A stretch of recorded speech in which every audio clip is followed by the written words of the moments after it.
In this video, I describe how to maintain the large foam herbicide dispenser from green shoots. Here are 4 general maintenance tips. First, when you're out in the field, try to keep the dispenser as clean as possible. Second, avoid storing herbicide in the dispenser for longer than 2 weeks. Third, clean and lubricate the dispenser approximately every 5 uses or so. And 4, when storing the dispenser for long periods, for example over the winter, clean and lubricate the dispenser. The biggest problem causing pressurization failure is dirt inside the pump head. Dirt can enter the pump cylinder through the air inlet holes, as indicated by these arrows. Once inside the pump cylinder, dirt and debris can accumulate on the pump piston and prevent pressurization. These are some of the tools you'll need for this job. First, have some paper towels or rags on hand, a pencil or a pen, an old toothbrush, and a 12mm wrench or adjustable wrench. Also, you'll want silicone grease. Make sure it's silicone grease and not a petroleum-based grease. The first step is to unscrew the nozzle. Next, unscrew the mixing chamber. Take the pencil and push the mixing media out of the mixing chamber. If the mixing media or mixing chamber are dirty, consider soaking them in hot soapy water. Remove the gray adapter. Remove the white strainer from the dip tube.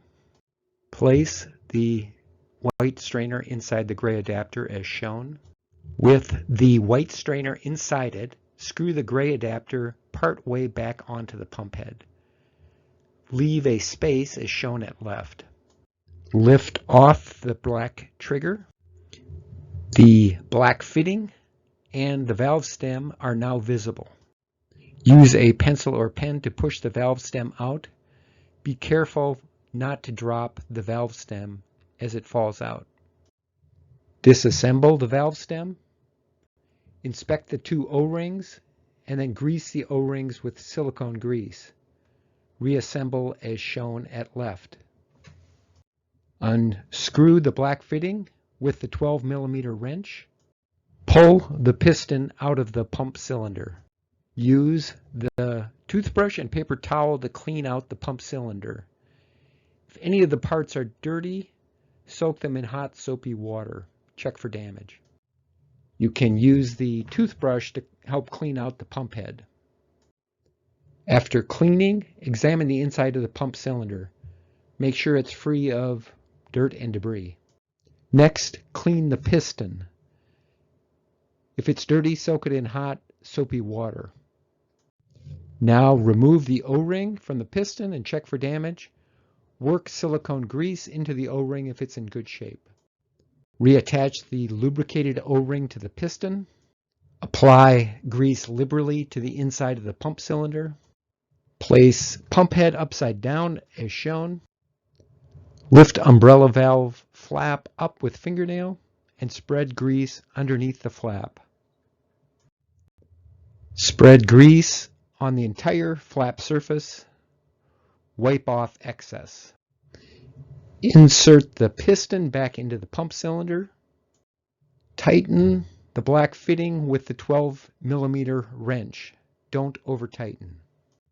Insert the valve stem back into the pump head. Line it up as shown. Place the white strainer back inside the gray adapter. The objective is to line up the white strainer inside the gray adapter with the valve stem like this. Screw the gray adapter back onto the pump head.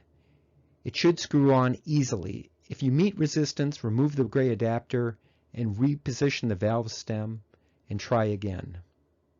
Again, leave space. Don't over tighten. Place the black trigger into position. Unscrew the gray adapter. As the gray adapter is unscrewed, the end of the black trigger should rise up This indicates that the trigger is reattached to the valve stem. Remove the gray adapter and place strainer back on the dip tube. Grease the O-ring shown at left. Reattach the gray adapter. Grease the top rim of the tank. Place the pump back on the tank and turn bottle on and off a few times to work the grease into the tank seal. Check the tank seal to see if it is fully greased. Use the blunt end of a pencil or pen to lightly push mixing media back into the mixing chamber. Check inside the mixing chamber. The mixing media should be pushed in just far enough that the female threads of the mixing chamber are visible.